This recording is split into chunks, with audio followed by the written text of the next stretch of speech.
Hello there, guys, and welcome back to my channel for yet another Premier League preview ahead of Chelsea probably not winning and us being miserable again. But, you know, it's the hope that kills you. So you always go into it having that little bit of hope, even if that little bit of hope, I will say, has gone from like about this much at the beginning of the season to getting ever so slightly smaller. But, you know, we'll see how tomorrow goes. Sheffield United, the worst team in the league. Will they still manage to stumble us? Who knows? We'll have to wait and see. As you can already tell, we are joined by two wonderful guests. First and foremost, Tom Overen, Tovers, obviously on Twitter, you might know. Also joined by Damesh. We were supposed to be joined by Pais. Unfortunately, Pais has fallen ill, so get well soon, please do, Pais. You know, because if he's ill, we can't even go to the game tomorrow, so it'll be extra miserable. So poor him. But Damesh has jumped in, filled in. Appreciate it very much. Tom, I'll start with you. First of all, thank you for coming on. It's been a hot minute since we've had you on the channel, so thank you for coming back. It's not been a great time with Chelsea this season. I say this season. Unfortunately, it's been way too long. More than that, yeah. Yeah, it's just been a lot of misery. And I think that's what's getting to us as much as it is. Obviously, everyone's reacting to it a little bit differently. I lost my shit completely after an Everton game. Like, I've had enough. Get rid of Poch. I don't want it anymore. But not necessarily because I think it's the right move to sack Pochettino. I don't even think that. And I think it could, who knows if it could even get worse. But I know it's kind of going to be bad under everyone. So why does it have to be a Spurs legend who I'm having to witness this under? Do you know what I mean? Not necessarily the most logical answer. And sure, it's kind of like too late. We should have thought of that before hiring him. But here we are now. How do you feel in hindsight of these last few games? You know, 2 months ago, a month and a half ago, we were like, oh, we've got this tough run of fixtures going. But actually, we're a bit better against good teams than we are against bad teams. Let's see how it goes. A few good ones, a few bad ones. Obviously, the City draw, the Spurs win. Who knows how that Spurs game goes if they don't have two men sent off? Who knows how that makes our record look then? We've had the Arsenal game where we were great, but then bottled it. And now we're kind of past this run of difficult fixtures. Didn't really look that great throughout since the City game. And now we're back to playing low blocks. So I'm not really sure how much confidence I have. But yeah, Tom, share your thoughts with me. How have you felt over the last couple of weeks and how do you feel going into these next few games? And that's even aside from this ridiculous, never-ending injury crisis that has somehow cursed this football club. Oh, goodness me, mate. It's been a roller coaster, hasn't it? And following this team's it's draining, honestly. And I mean, up until the last two games, the United game and the Everton game, I think we could have said there's been an improvement. It's been better than last season, but we're so inconsistent, it's really annoying.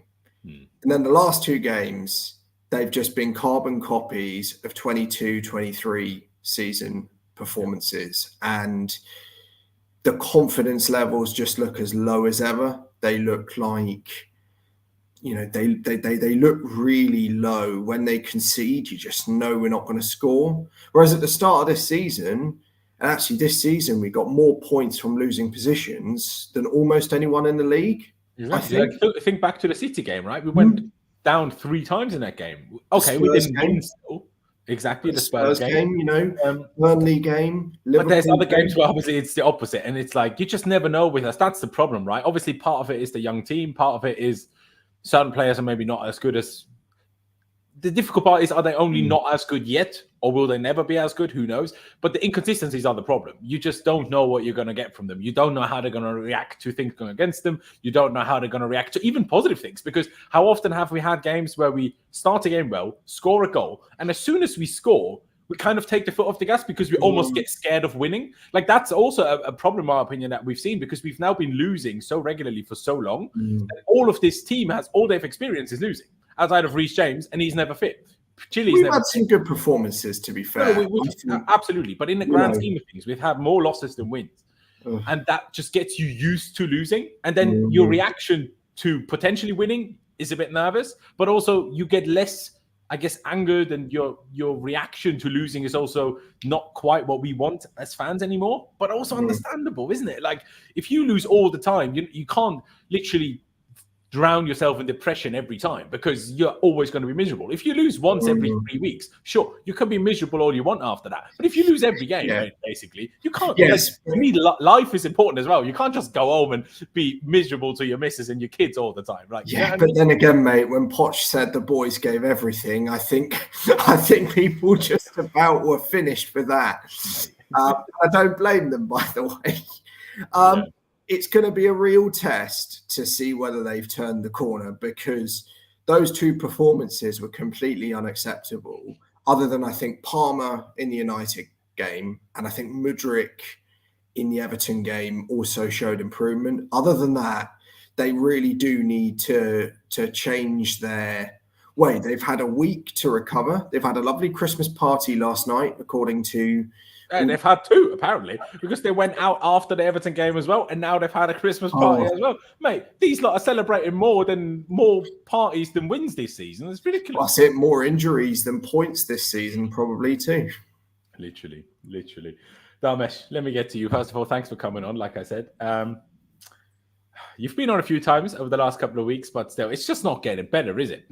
Like, it's just not getting better. There's always something. Either there's a result, or even now, you get Nkunku back. Even Gusto has been taken off the injury list. We're going to debate later. I still don't think he's going to be fit to start tomorrow, but we'll get to that. But you get Nkunku and Gusto off your injury list, not to worry. Add Sanchez, Reece James, and Cucurella to it, though. Like, it's just our fucking luck, isn't it? We don't have a defense. We don't have a number one goalkeeper anymore. Mate, like Tom just said, I literally tweeted, by the end of the season, we're going to have had more injuries than we'll have points. And that is a joke. It's an absolute mistake, man. But how do you see it going into this now? Is it, Nkunku is back, that's giving you hope again? Or is it just there's been too much bad stuff happening to have much hope left? Big up Lawrence, big up Tom, big up the chat as well. Do you know what? Like, going into tomorrow's game, I just want us to... A lot of people are saying we have to win. Obviously, we have to win, but I want us to win convincingly. I want us to absolutely batter Sheffield United. Like, these guys are what? In the bottom three as it stands right now. They're last, bro. Yeah, they're terrible, bro. Honestly, we should be beating them at least 3-4-0. Like, that's what I'm expecting for tomorrow. My expectations haven't changed from the start of the season. I keep saying top four, or at least Champions League football, or Europa League football, and a trophy is my minimum expectation. With the money spent, the amount of talk that was given, that's out the window. Yeah, I mean, the thing is, my expectations stay as they are. Like, obviously, other fans have their own opinions. That's fine. I'm totally fine with that. But I'm going based on my expectations for myself. No, it's fair. It can be your expectations, but you know as well as anyone else does, it's not happening anymore. But then there's zero excuses for not being able to win the Carabao Cup. All the big guns are gone apart from Liverpool. We got no excuses at all. I don't want to hear sort of Newcastle still in there, mate.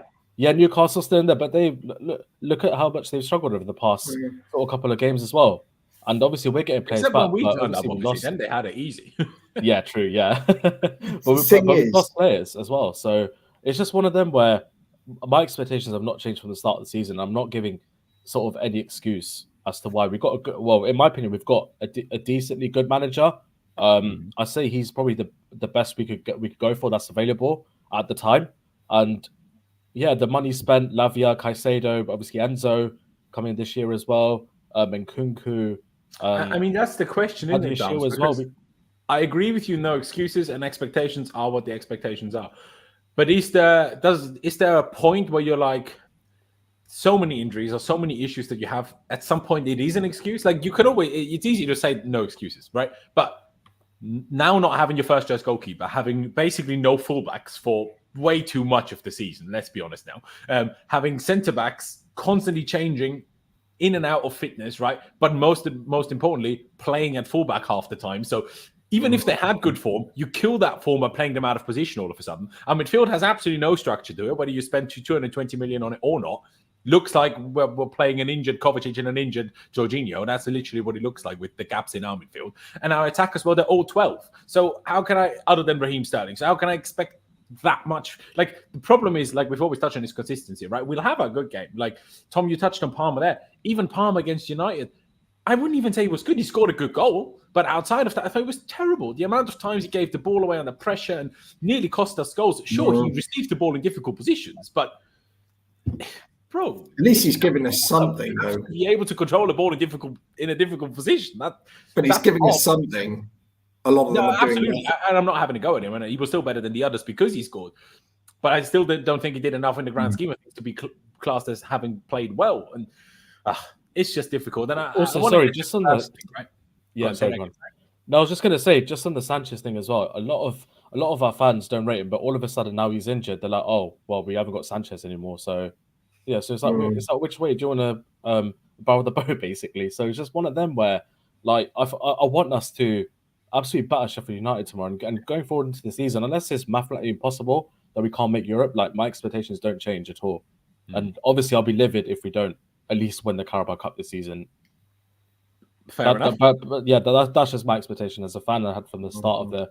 And I think that's perfectly justified in a way. The only thing I'll say is, well, I am already livid. Do you know what I mean? Like, you're saying you're livid if we don't win the Carabao Cup. I'm already livid. Honestly, bro, I'm livid now the way we sort of started the season. But obviously, there's stuff out of control, like injuries, certain players coming back, certain players going into the hospital room as well. So yeah, it's just one of them. Oh gosh, Laurenz, why are we looking at this page of depression? That's literally what it is, right? The club can confirm Cucurella, Reece James, and Robert Sanchez are set for spells on the sidelines following medical results this week, right? Sanchez continuing to undergo specialist assessment. But this is the part where I'm already triggered again. Marc Cucurella picked up an ankle injury at Everton. That is now nearly a week ago. Here it says, undergoing assessment and due to meet with a foot and ankle specialist to decide next steps. Now, people might have seen on this channel, I tore the outside ligament of my ankle last week. I saw a specialist on the very same day. How can it be that a Chelsea Football Club player takes over a week to see a specialist? I do not understand. I cannot understand. He's been out clubbing. He's had the Christmas Winter Wonderland, mate. He ain't got no time to go see a leg specialist, mate. Probably wants to go to Spain as well, celebrate Christmas in Spain as well. So exactly. Like, I'm not saying he should be healed by now. I'm not saying we should know exactly what the recovery is by now. Fair enough if you don't. Swelling needs to go down. Certain tests can only be done once the swelling has come down. Fair dues. But if you wait for a scan, any average doctor can judge a scan. The whole point of a specialist is to make an assessment while it's difficult to make an assessment. So I can't understand why he would only see an expert or a specialist in a few days. I just do not get that. I'm no medical expert. I don't know, but I'm no one special. And I managed to see a specialist on the day. How can it be that a Chelsea Football Club player isn't in that situation? Bro, it's England. It's England, bro. Yeah, but even if it's England, bro, they play for Chelsea, man. Like, come on. No, hire one. Lawrence makes a good point that, like, I reckon if I don't know, snap my ankle today, I'm pretty sure even with Christmas coming, by like Tuesday, I could probably see a specialist. Like, and these guys aren't even on the health. Like, they'll have sports specialist doctors around the club in London. It is an interesting assessment. I wonder whether maybe he's had a preliminary look. I would assume so, right? And obviously the club doctors and stuff, they would have looked at it and made certain judgments and whatever, right? Totally fair. But I just, like, if there is a specialist to be seen, surely just see him as soon as you can, not after a week. I just don't get it. But hey, it is what it is. He's now injured, as is Robert Sanchez, as is Reece James. And I do want to touch on that for a little second longer than the other ones. I haven't had the chance to stream this past week. Oh my God. I feel so bad for the guy. Like as much as I'm annoyed that he's injured again, and as much as it's frustrating and blame our medical staff, whatever you want to talk about, first and foremost, I just feel terrible for the guy. Because imagine you're Reece James. Imagine you're one of the most talented footballers in the country. Imagine you've won the Champions League as a starting right back 2 years ago, and since then you've missed over 70 games because you're permanently injured. Hamstring, knee, left, right, everything. It's a complete joke. And now they're talking about the hamstring injury that so many people spoke about 6 months ago, 8 months ago, whatever that was, already. And I've even heard, apparently, we should be looking at a knee surgery because the knee problems are what's causing part of the muscle problems. It's a mess. But, and I lost my shit a couple of times this past week over various things, but this was the big one for me. Where is it? Here it is. These Chelsea fans, that when this happens to our captain, to an academy product, one of our best players, whose first reaction is he needs to go, he needs to be sold. You lot are disgrace. And I do not care how, like, oh, it's the better of the club. No. Because you can't sell him right now anyway. The better of the club is to get him back healthy. And then even if you wanted to sell him, get him back fit so you get a good offer for him. The best of the club isn't to sell him now. That's just stupid and not supporting your own players. And it's a disgrace. And then I've had people come at me, where was this energy for Pulisic? Where was this energy for Kante? Now, first of all, Kante was 31, not 24. Very different scenario. Secondly, Pulisic, first of all, was nowhere near as much injured as Reece James is. But also, if you actually watched my content and checked my Twitter, I never had a go at Pulisic for being injured, for fuck's sake. I know a lot of people did, but I flipping didn't. Do you know what I mean? Because they don't fucking choose to be injured, do they? I'll be honest, with Puli, I don't think it's the fact he's injured that people got pissed off at him. I think it was the fact that he wasn't as good as I think he thought he was. Yeah. That's a separate issue. But now looking at him play at AC Milan, still better than all of our players. Or at least in better form, shall I say. But yeah, Dams, I'll let you go first. Reece James, what can you even say? Like, it's gutting, man. And out for another at least 3 months, apparently. At least 3 months. This is the third season in a row where he's had a hamstring injury that's kept him out for multiple months. You know, sometimes hamstring injuries are 4 weeks, 6 weeks. 8 weeks tops. He's doing 3 months every time. What is his hamstring? Someone, like, maybe we need to just get him a fucking new leg or something. Can we let him play with a prosthetic or whatever? Because this hamstring is done. Do you know what I mean? The poor guy. I feel so bad for him. But thoughts, Dan? Yeah, well, here we go again, isn't it? You could literally do this stream like last season or last year. We talk about the same thing with Reece James. It's just frustrating, and obviously he deserves all the support from our fan base as much as possible. And yeah, bro, I said to you as well. I remember when he first got injured. I believe was it sort of last season. I think was it around February, March time he got injured. I can't remember when, but remember last season he got injured away at Milan. Then the next day he was strolling around Milan instead. It was an EasyJet flight, and then the knee injury is bad. Exactly. And then he was out, like you say, played 2 games and then had the hamstring injury. Yeah. So when he got injured again, I said, I remember I did say this. I said we should wait until January, February time to bring him back. That's I remember specifically saying that. But the thing is, today in the press conference, Poch was talking about how they were super careful. So I know you said wait until January, February. I get that, but that's more of a broader statement. But according to Poch, they were super careful with him. Like they were more careful than they usually are with players. They already did that, and it still didn't help anything. And that's the bad thing, really, because we were so careful with him.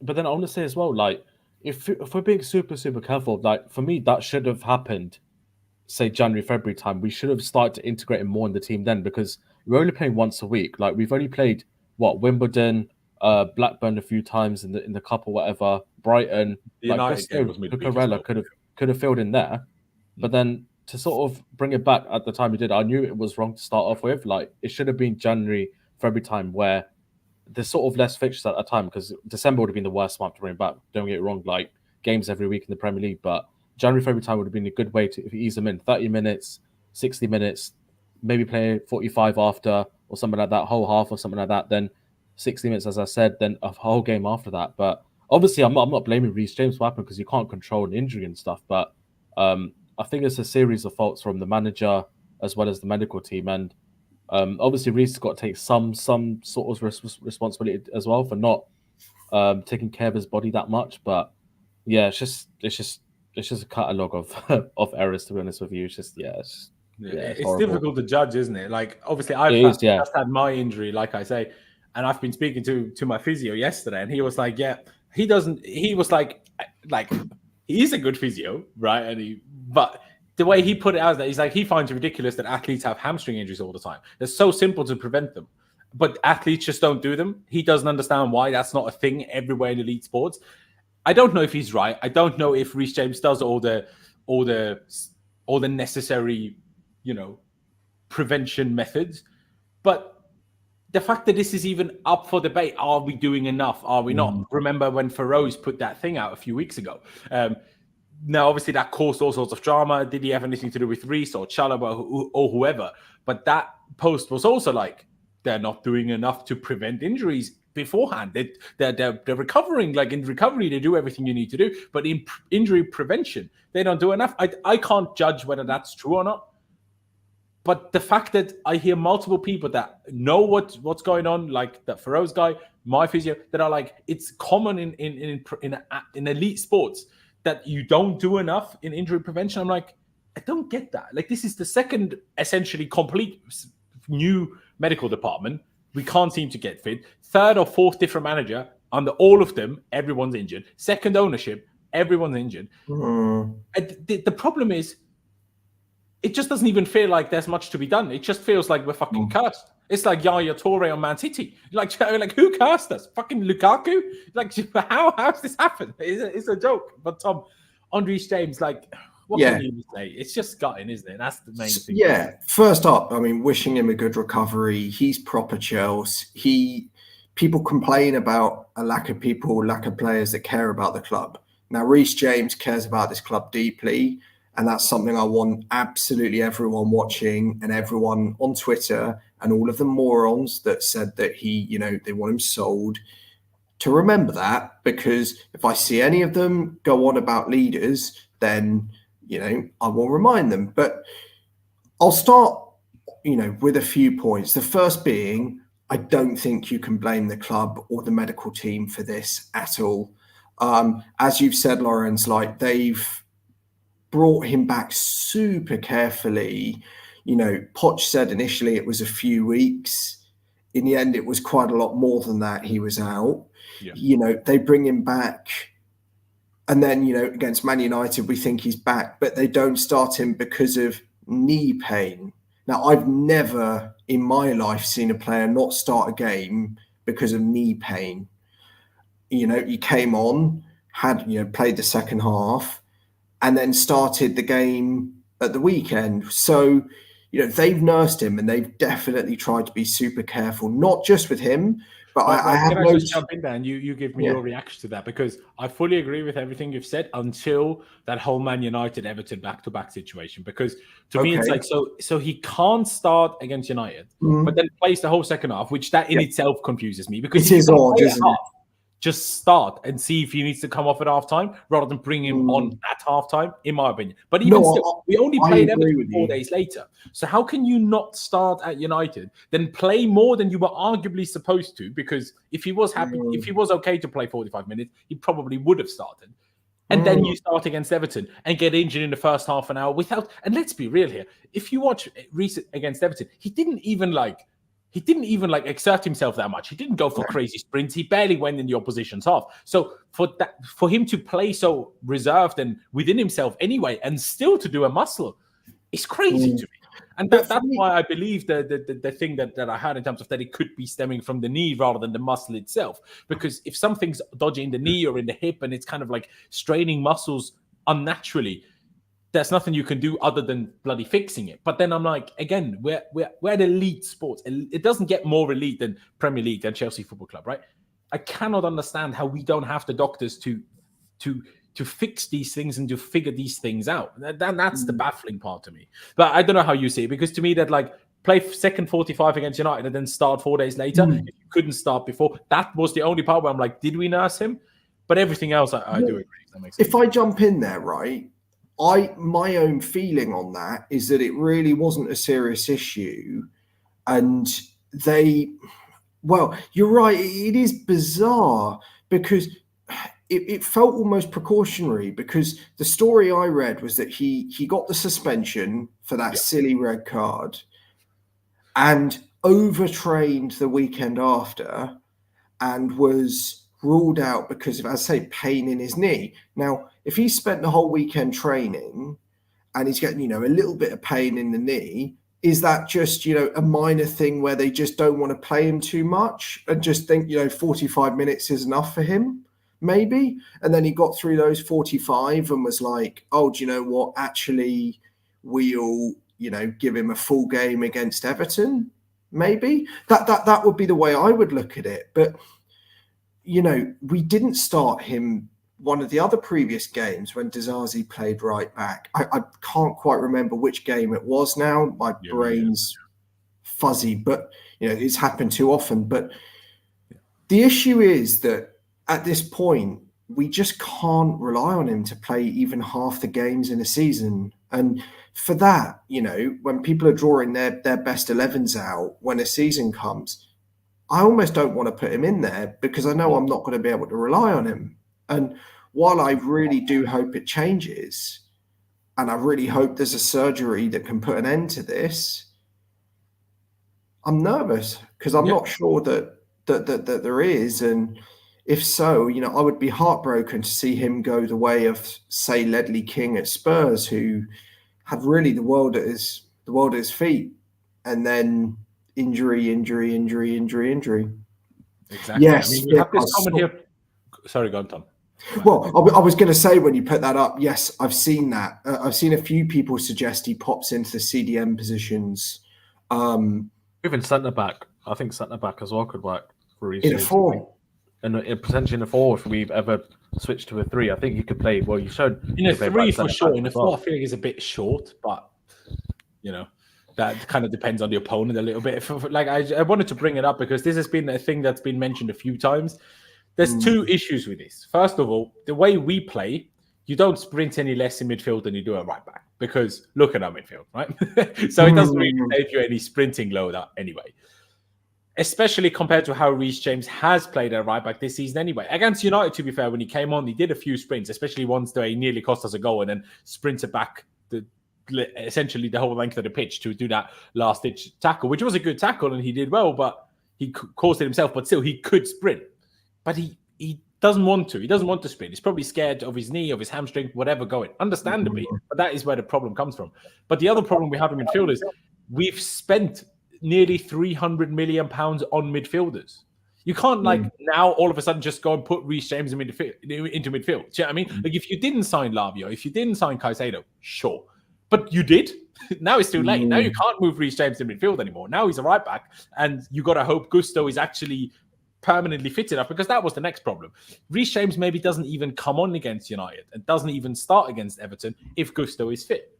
But because the backup to Reece is also not fit, Reece maybe in that situation had to play more than they initially wanted to. Who knows? All I can say is it's almost pointless to speak for now. Let's see where we are in 2-3 months' time, how soon, what they say about his potential return then. For now, all I can say is get well soon. That's all there really is from my end. But we need to speak about one other, or 2 other, I guess, injuries, but one major one. Robert Sanchez. Knee injury that he picked up against United. We all a lot of us clocked because Petrovic was warming up for a lot of that second half and everyone was a bit like, why is that happening? And then against Everton, you saw him just before half-time kind of looking a bit of pain, but then he kept playing and eventually in the second half, he came off with a supposed knee injury. Petrovic came on, already made a mistake to concede the first goal. I mean, I guess you could argue at least he got a mistake out the way. Maybe he's now going to be absolutely outrageously brilliant. Maybe. But, and I'll let you go first, Tom. How much do you think this will hurt us, that Sanchez is now out? And God knows what a few weeks means. Could be 2, could be 3, could be 6. I don't know. But how much impact will have losing Sanchez? Well, knowing Chelsea, I'm not going to say a few weeks is 2 or 3 weeks. In some ways, for me, a few weeks is 2 to 3 months based on our luck. So that's just what this club's done to me. I have to say, I'm going to be completely honest, right?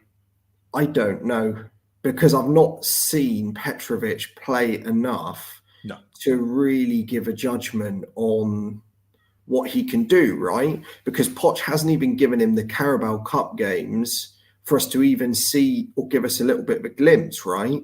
I think some of the fears, right, on Sanchez with the ball at his feet are slightly overblown. He makes it look like he's about to do something stupid, but he very rarely does something stupid with the ball at his feet.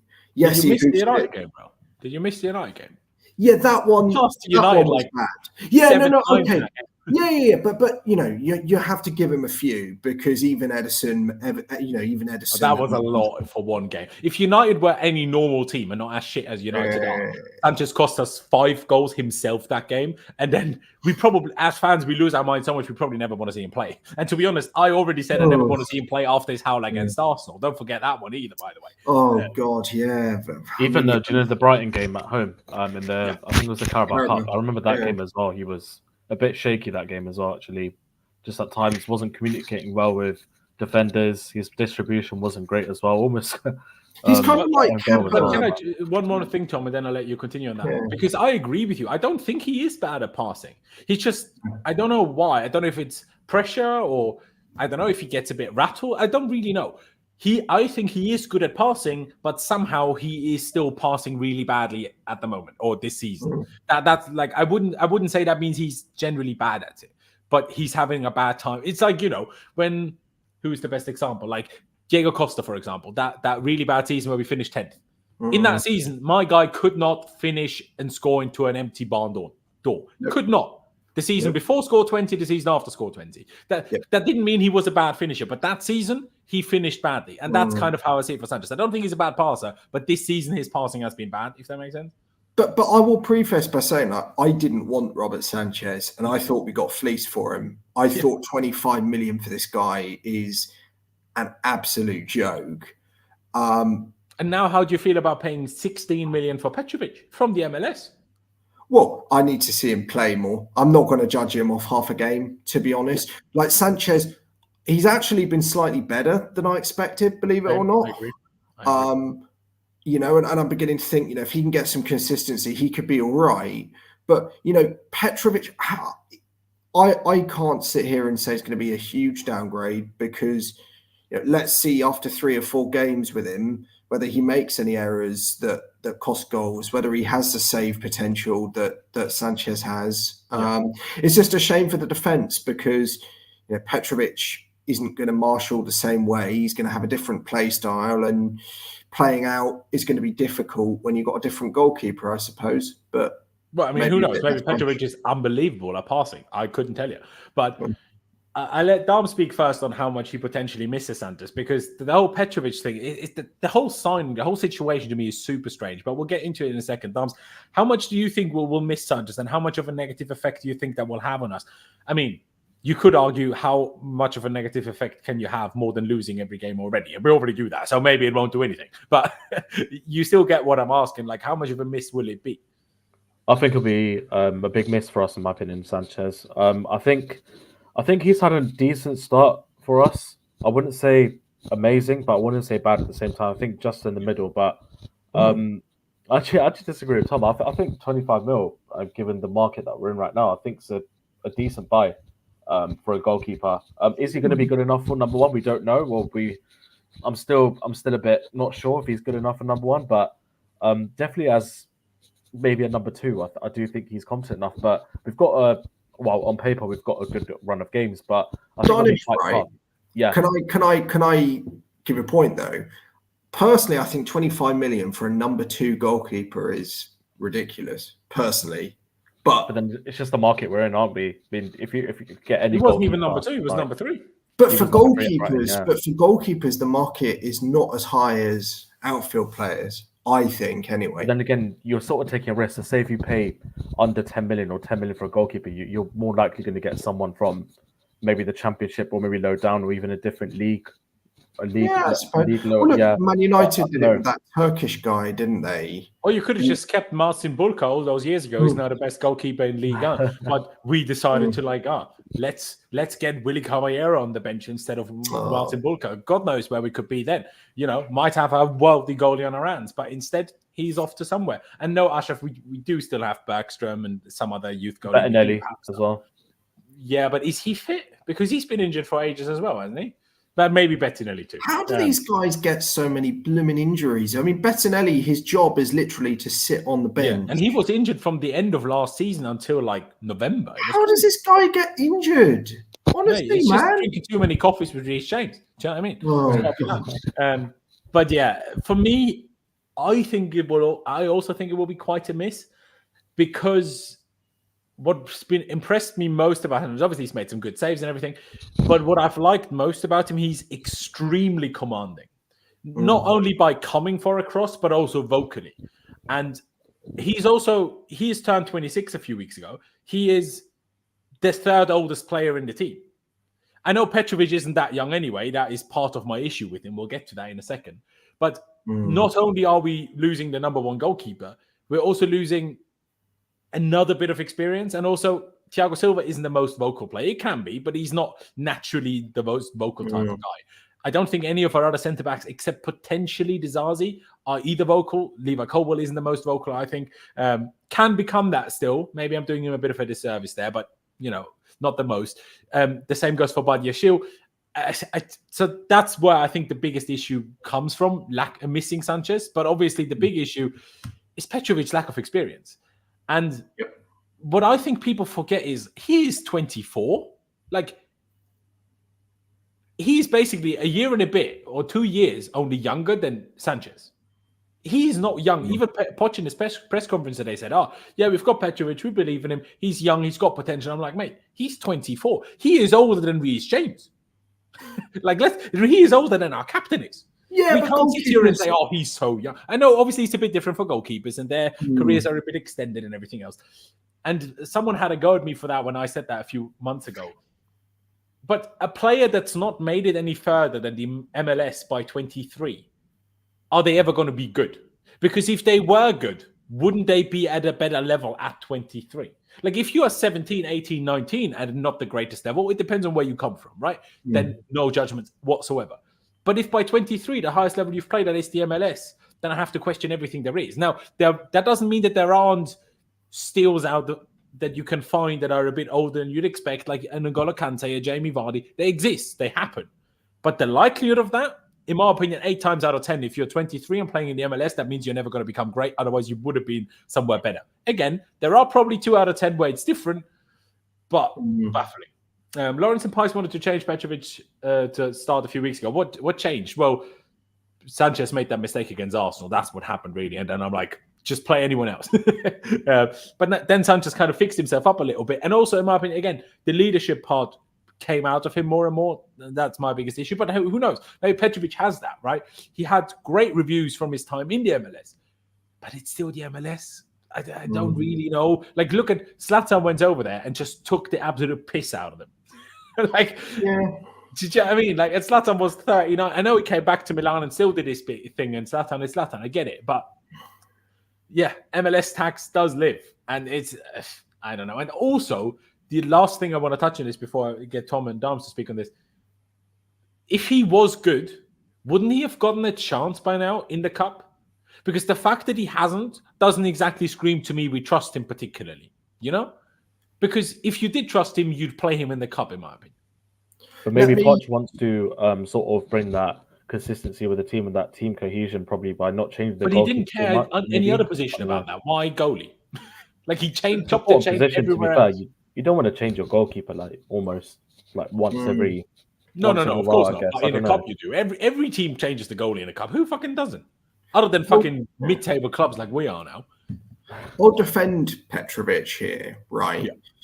Yeah. Edouard Mendy, at that age, I believe, was unemployed and, was in semi-pro football. So, I will start with that just to say I'm not going to bin the guy off because it was MLS. But in a way, it's also, in my opinion, partly why Mendy had a season and a half of amazing stuff. But then you saw probably why he didn't always have the best career. Yeah, I mean, but I don't think, we can have that debate, of course. But going on from that, right, he was apparently the best goalkeeper in the MLS and was a player who was better than, say, Turner, who came over from there. And I believe there are other keepers that have come from the MLS. He is rated higher than both of those. And at 24... and only just turned 24, really. Yeah. 23 when we signed it, for a goalkeeper, I still think that is very young. And that's why, again, I wouldn't have bought such a young keeper in Robert Sanchez, because that's a keeper before his prime. And I just want to say Petrovic is older than Kepa was when we signed him. Yeah, but then that almost proves the point that I wouldn't have, Kepa came in and has made a load of errors and isn't that good. But that's because he was highly how much rated. criticism did he get for that? I mean that's because of the price tag, right? He was very highly rated, but we bought Kepa on potential for 70 million quid. Because of a release clause, though, not necessarily. But we panicked because we lost Thibaut, right? We got Petrovic, right, who we paid 15 million for on potential. So I don't think the risk is quite so high. Yes, would I have rather had a more experienced number 2? Yes, but it's the way these owners are working. All they're doing is going, these are players with high. I just don't get why he didn't play against Blackburn. I just cannot understand why you wouldn't give him games like that. I think it's because Poch feels under pressure for the Carabao Cup. I think he thinks he has to win it, and we have to. So, in my opinion. Fair. But now where does that put us? If he at least played against Blackburn, I would feel more confident going into tomorrow. Now how often do you lose a goalkeeper for that amount of time? It is rare. Often, but you need to be at Chelsea without injuries. You need to be ready for all eventualities. Yeah, of course. And I remember when we had a couple of seasons when we lost Czech. The season we lost Czech and Kudashini, right? It happens. But I think the plan would have been for Petrovic to play him in the Preston game, I suspect. Yeah. And maybe they would, they thought, he's just moved over, let's give him a few months.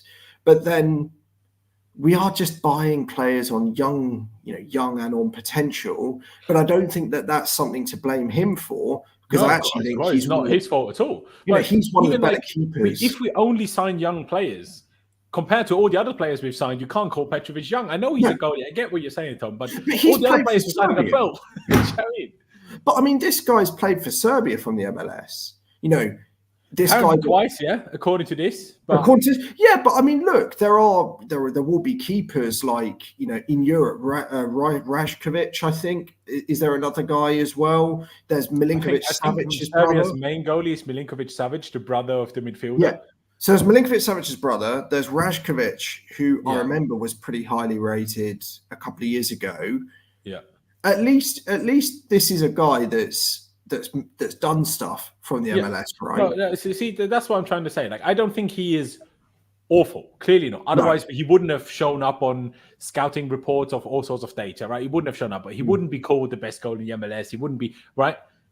Yeah. But I'm still like, if you're going to go for a young backup, make them either proper young, in my opinion, go for a 20-year-old, or you go for an experience. This half-assed, wishy-washy 23, but only playing the MLS is kind of in between that, in my opinion, is part of the mismanagement why this club is where it is. Because it's not completely illogical, but when you think about that it could also be better, it was again that one bit not that it could be better. That's all I'm saying. But hey, now we'll get a chance to judge him, and maybe in 3 weeks' time we'll see here. Actually, I was completely wrong. Petrovic is the GOAT, and he's the best goalie in the world. I hope so, man. Or at least someone we can rely on. I don't think people even. Who knows? Maybe Sanchez comes back and doesn't get his spot back because Petrovic's been that good. Who knows? Because I mean, he was meant to be signed as competition for Sanchez, if you remember. So I hate when people talk about competition within the goalkeeper department, if I'm honest. But that's a story for a different day. But clearly, someone believes in this guy. So but not the manager. Well, yes. Again, just my judgment because he didn't play him in the cup games. If you don't play him in the cup games, that doesn't tell me you particularly trust him. But yeah, let's not get too hung up on that. Let's get on to one slightly more positive story, shall we? Christopher Nkunku is finally back. He will be in the squad tomorrow. Now, how much he'll play, if there is even a chance he will only be on the bench and not even actually come on, also possible. But at least he's back. Thank the Lord. Dams, how happy are you that he is back? Oh, mate, honestly, yeah. This is the player that I think every Chelsea fans wanted to sort of see play finally. And yeah, it'd be exciting to sort of see him tomorrow. I'm going to the game as well tomorrow, so hopefully he makes a cameo appearance. I don't think he'll start tomorrow. I'm assuming. No, yeah, he won't start, but yeah, excited to see what he can bring. Hopefully, our build-up play is slightly better with him in the team. Hopefully, he can create something out of nothing, like I guess what Palmer did against United, and yeah, it'd be interesting to see how he gels with the team, with our forward players, because I know we've got a lot of injuries in defence and goalkeeper, but our forward line's relatively fit, I think, right? I think so. I don't think there's many injuries in the forward department. So I think Chukwuemeka, maybe, and Madueke isn't fit either. Madueke, yeah. But apart from that, I mean, yeah, it'd be good to see him sort of gelling, and what a run of games on paper to sort of try and bag some goals and assists for us, which we all want to do. So, yeah, really excited to see him tomorrow, hopefully, if he comes on. So, yeah. I'm buzzing for it. Tom, I assume you see it the same way. Again, we don't want to put too much pressure on him, and we'll have to see how much he plays. Maybe it's going to be 5 minutes, maybe 10. I don't think it's going to be more than 15 at all. I don't believe that whatsoever. And I wouldn't be surprised if his first start is only against Preston in the FA Cup, and until then he comes off the bench. Could well be the case. But still, to have him back, I think will be a confidence booster for the whole team, because now it could backfire, and if he doesn't work, then the confidence will drop completely, because they also, the team will have heard what Poch said, what the owner said. Oh, wait for Nkunku. And then if Nkunku is back and it still doesn't work, God knows what happens to our confidence. But for now, hey, at least he's back, right? Yep. Well, the thing is, mate, he's going to get 10 minutes. We're going to be 4-0 up, and he's going to score the 5th goal. That's all I'm going to say. I would rather it's 1-1 and he scores the winner. I can't lie. I wouldn't, because I don't want to be stressed out at the football again, mate. I just want an easy win, right? But I also need to be realistic. We ain't scoring 4 against fucking anyone. Well, we did it against the treble winners, mate. We did. But, they don't know how to park a bus, and Sheffield United do. But that's its own issue. Tom doesn't have that much more time, so I do want to get into talking about the team for tomorrow. I do sometimes chop and change. Do we go for our team? Do we go for the predicted 11? I think today is one of those days where we should probably go for the predicted 11. I do just want to ask one question, Tom, and to Dams after that as well. Because of the injuries, and also we should mention Malagusto has trained now, but I don't personally think will be fit enough to start, because yesterday was the first day he trained, as far as I'm aware. So you're not out for a month and a half, train one day and start again. That would be illogical. So because of that, would you consider changing to a back three because we don't have fullbacks, or would you not? Partly that, and partly because we need to stop conceding goals. But then we're now playing Sheffield United, which changes the whole narrative again, right? Like, yeah, we need to stop changing goals, but Sheffield won't even really try to score anyway. So is that the game to play back three? Forest didn't try to score. Brentford didn't try to score. Against those, back three wouldn't have helped either. Let's be real. Well, the thing is, like, they all have the one counter attack, and they score. And for me, I seem to think the best way to play all our best defenders in position is to play a back three. But whether Poch will do it, I have my doubts, if I'm honest. Exactly. Dams, would you personally consider a back three, or do you think sticking to what we're doing and perfecting the system that we do try to play is more important? See, I'm a bit in two minds with this. Because Tom is right, and what you said, Laurenz, as well. We do need to stop conceding goals, because our defensive record was actually good up until, like, I'd say probably start of November. Like, our defensive record was pretty decent, but for some reason, obviously, injuries is thing. Can I give you a stat, mate? I think it's 9 or 10 games without a clean sheet for us. Not sure about a good defensive record at any point, bro. That's why. I thought at the start of the season. I thought defensively, I thought we were sound. We were obviously conceding less compared to sort of November, where it was spiraled, where obviously we conceded 4 to City, 2 to Arsenal and stuff. But fair enough, if that's a stat. But I'd say maybe just because we're playing Sheffield United, I mean, it's clear what they're going to do. They've got a new manager as well. Paul Heckingbottom's back as well. He's definitely going to park the bus for sure. And we can't be sort of going for the back three against Sheffield United. So I'll stick with the 4 personally. There you go. I agree with you, Ashraf, in the chat. By the way, I agree as well, and I would probably consider it. And me saying that, I'm not sure how well Tom and Dams know this, but I hate the back three more than I hate Tottenham. But even I am still considering the back three. I mean, look, I don't mind it personally. Like, I'm not gonna throw my toys in that pram because we play a back three. But I just think who we're playing, is probably giving me a reason, to be honest with you. But and that's the thing. But if we're gonna do what I said and we're gonna do a predicted 11. Don't we all agree that it's most likely still going to be the same system if we predicting what Poch is going to do? Yeah. Depends whether it's Tottenham Poch or PSG Poch. because Tottenham Poch was our flexible, Poch, right? and changed the shape. PSG Poch just kept the same shape and was like Sarri, wouldn't change it. So yeah, depends which one we get. It's a weird one, and we don't even have Ben Chilwell to play left wing either. So what are we going to do? By the way, shout out everybody that's joined from Losers Rage. Big up everyone. Hit the like button and subscribe. But yeah, I think we all agree most likely is Poch does pick a 4-2-3-1. Okay, we know Petrovic will be in goal. Tom, I'll let you go first. Who do you think Poch picks as the back four tomorrow? Is there a chance Maatsen plays? He did mention him in a press conference today after being asked about him. He did kind of say that he might have to play more because of the situation. But I still don't think he's going to start. What about you? So if it were a back three, I think he starts, right? Yeah. If Poch decides to go to a three, but I'm going to assume he's not based off of what we're doing here. Yeah. I'm going to say Levi left back. Yeah. I would go Badiashile, probably left centre back. Yeah. Thiago Silva there probably. Yeah. Although he could go Disasi, and then I would go. I'm going to say in hope more than expectation. I would say Gusto at right back because I can't bear to see Disasi play there. It really upsets me watching him at right back. I just, again, like I say, if I'm a player, how long has he been out for now? When did he get injured? Well, in the last international duty, right? That was when he last played. So that is early November. Was it 3 weeks ago? No. Early November was the international break. Oh, it wasn't the recent one, yeah. No, it was the last one. November was the last international break, wasn't it? I think it was mid-November. So let's say so the international break was in mid-November. You're right, like pretty much a month ago. But obviously, to not play in the international break, he had to get injured before the international break. So it's like 5-6 weeks that he's been out for. That's true, yeah. So it's like, I don't know if it's realistic. Shall we do that? Let's put Gusto with a start. If fit, of course, Gusto. If not, Disasi, or are you making like a Caicedo at right back call? I don't think Poch does Caicedo at right back. So I would say the only way is maybe if he wants to fit Gallagher in, he would do that and then go Enzo and Gallagher. But no, I would say Disasi, unfortunately. Yeah. At right. It's not that I hate Disasi, by the way, guys. I'm not going to gender against him. I just don't like him at right back because he's not a right back.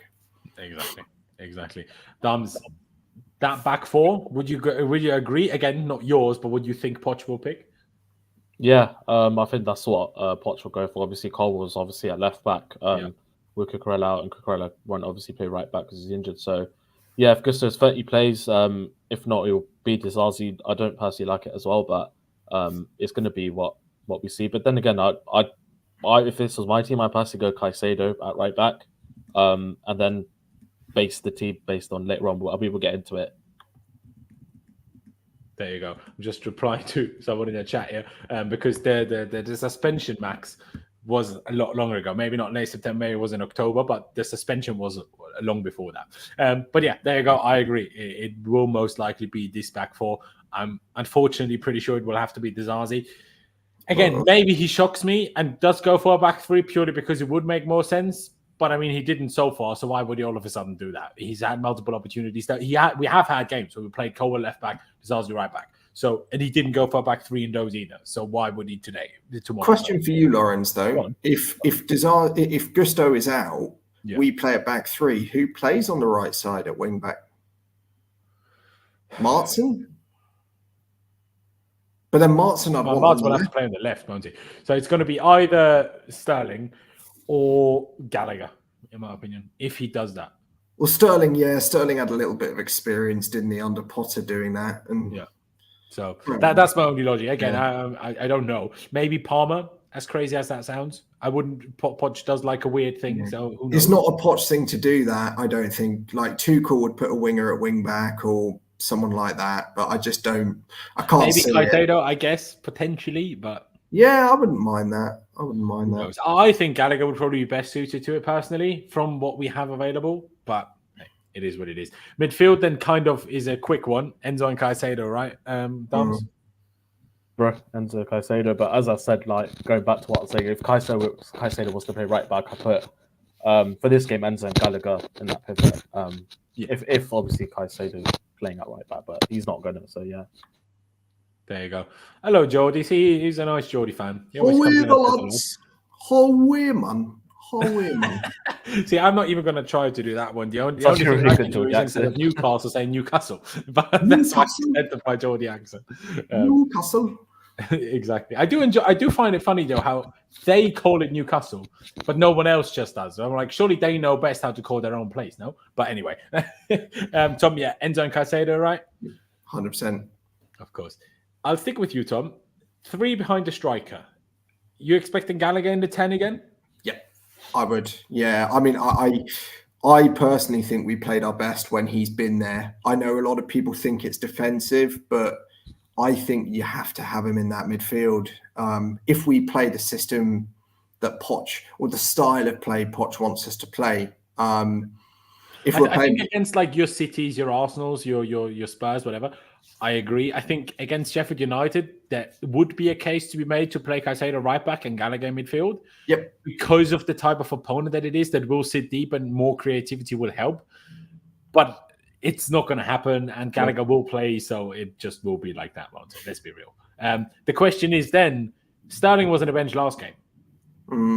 Do you think he'll be on the bench again? And if he isn't, who does he replace? Well, the thing is, I tweeted out saying I want Mudryk to play, but then it would be remiss of me to not want Palmer to play. So then you're either not playing Sterling or false nines, baby. No, it won't be. I would say if I'm predicting what Poch does, I think Mudryk gets dropped. It's Sterling, Palmer, and probably Nico Jackson. I would have said. I will just scream Poch out even louder if he does it. But what would you want, mate? Well, I would want Mudryk. Same. Honestly, what I'd probably want is that, and then Gallagher be Sterling. Realistically, is what I would want. As a 3 behind the striker is all I'm saying. Whether I would then still want Gallagher and play him in midfield and Caicedo right back, or whether I just not play Gallagher, I'm kind of unsure about, if I'm honest. At the same time, is also the way Gallagher defended that Everton goal and essentially was the reason why we lost. Just foul the guy, man. It's also like you could argue he just deserves to be dropped purely for being an idiot. Do you know what I mean? Especially he's been an idiot back to back now. 2 weeks before that, gets himself suspended because he can't stop fouling, and then he doesn't know when he should foul. It's like the worst of both worlds, really.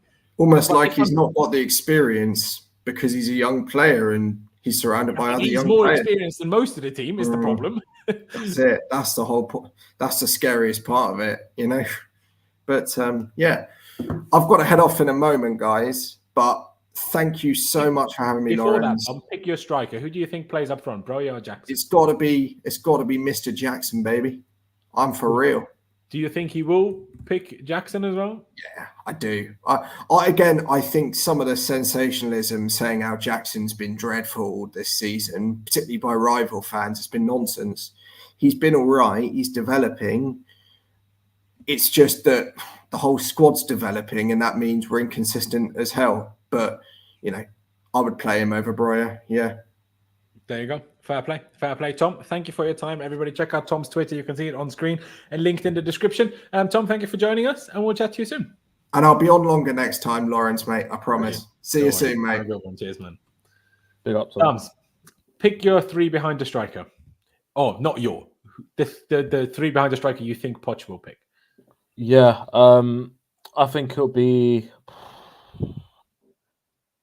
It's tough between Sterling and Mudryk because it's harsh, because I think we all agree that Mudryk was our best player against Everton. So if he drops him, it's kind of outrageous, but I still expect him to drop him, if that makes sense. Yeah, I do expect that as well. I think what you've got on screen there is probably the team that Poch will go for.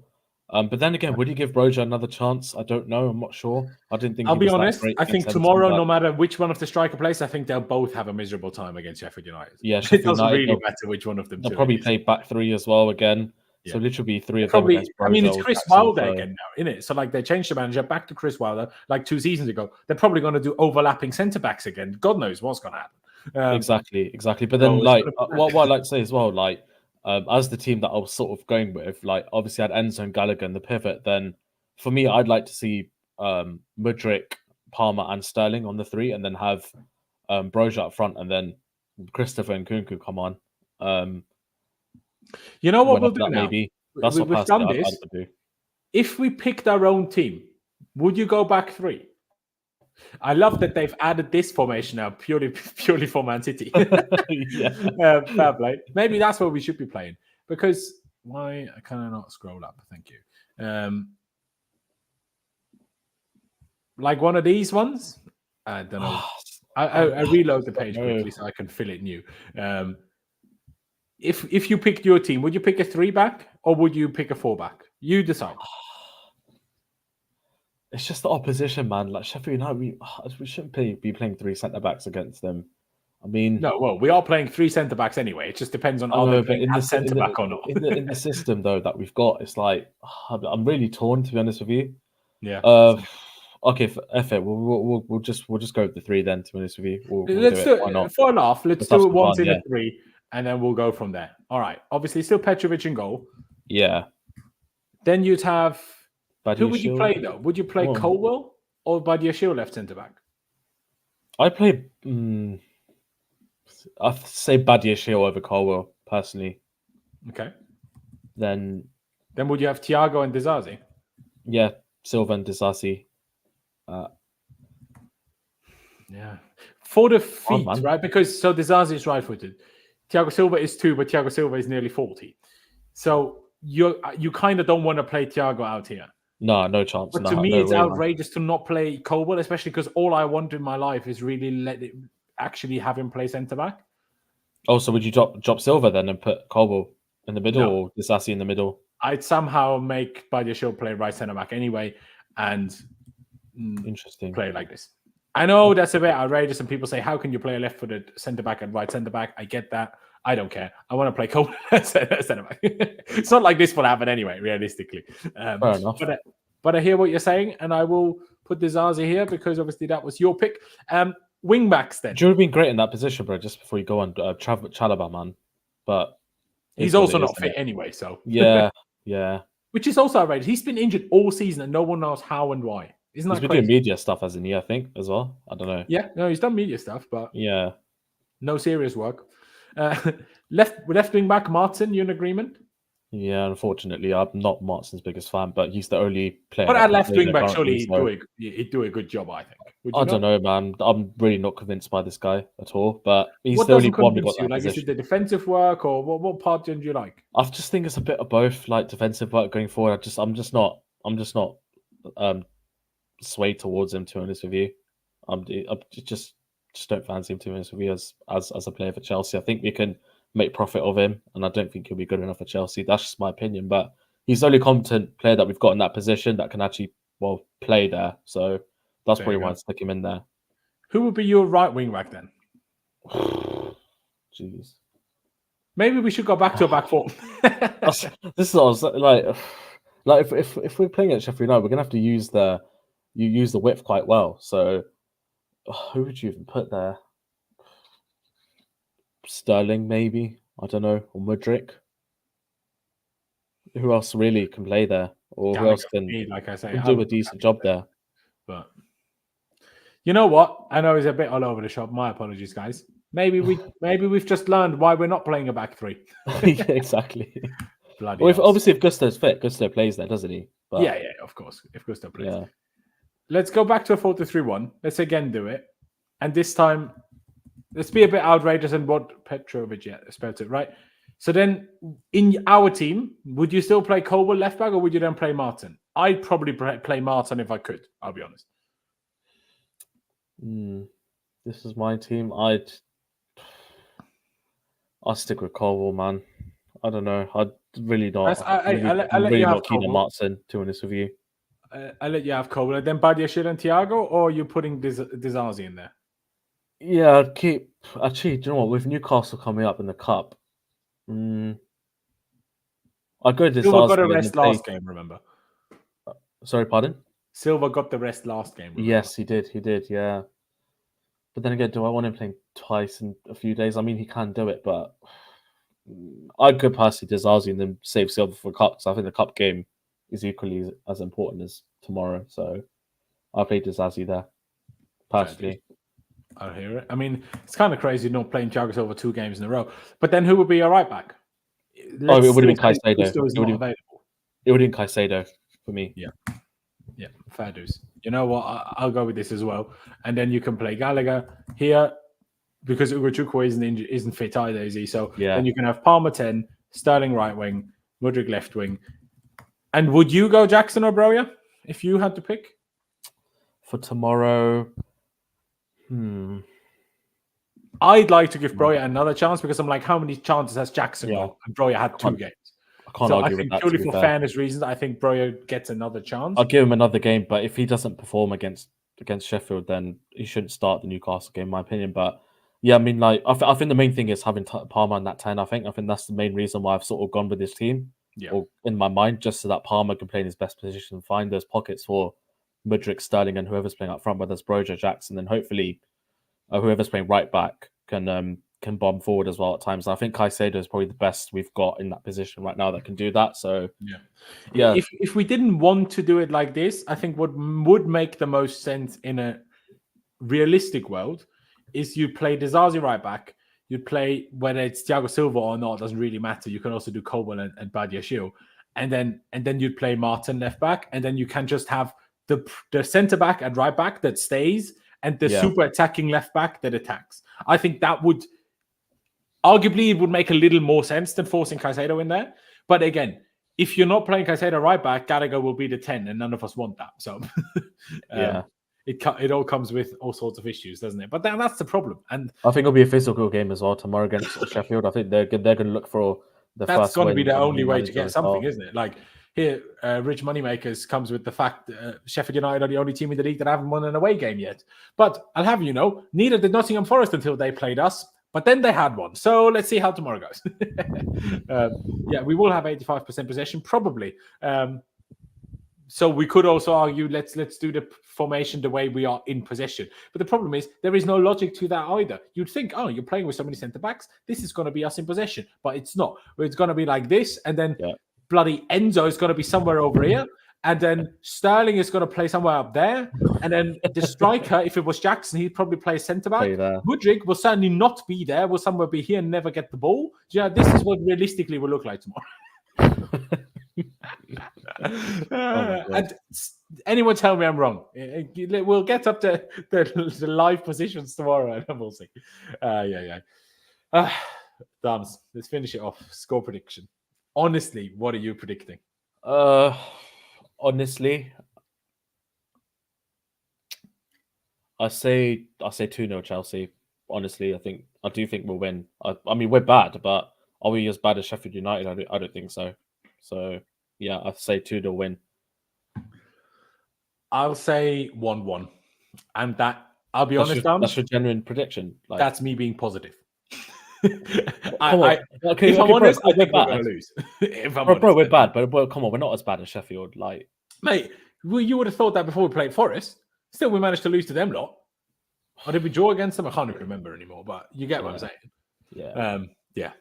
Where would Nkunku play, by the way? Do you know once he sort of comes on, or if he does come on, do you think he'll play in that striker position, or do you think he'll play in the 10? Do you think he'll play at the left? Or this is a good question. Chat can let us know as well. If I'm honest, I think he will come on as left wing. Okay. But I guess it depends on who's left back. If the Maatsen is left back, I'm sure of it. If Chilwell is left back, who knows? I would just, if you bring him up front, up front against Sheffield United of all teams, like with the most ginormous centre backs, I'm like, mate, the poor guy, don't bring him on at strike against those. Do you know what I mean? Against the different team, sure, play him striker. But against Sheffield United, I'd want him to be in the 10, but who knows what he's. But then again, it could work out in our favour where Nkunku sort of drifted between the 3 centre backs where they don't really know who to pick up in a way, whether that's go stick on tight and Nkunku or whether to sort of stand off him. So that's why maybe Palmer as a centre forward might not be the worst sort of idea. Just so that we have more fluidity. Maybe not, because you're like, neither Jackson nor Broja are going to win the aerials against them anyway. It's a point to make, for sure. Yeah. I mean, Sheffield apparently will have their leading defender, Jack Robinson, out. That will help us. I mean, that's good. But we have certainly more players out injured, you know. But yeah, there you go. Hey, I hope you're right, Dums, and I hope we win. That's all I want. But I'm done with positivity at the moment. I can't get it out of me. Optimism, I'm struggling for it. But yeah, ladies and gentlemen, I think we're gonna wrap this one up. Yeah, literally. Thanks, mate. But yeah, ladies and gentlemen, subscribe if you haven't already. Hit that like button on your way out if you haven't done so just yet. Please follow Doms on Twitter. You can see it on screen and link is down in the description below. Please check out my social media as well, mostly Twitter, but also check out the Instagram if you do fancy it. Links are all down below. Like I say, subscribe if you haven't already. But yeah, thank you guys for watching. Up to Chelsea, upwards and onwards, and we'll see you next time.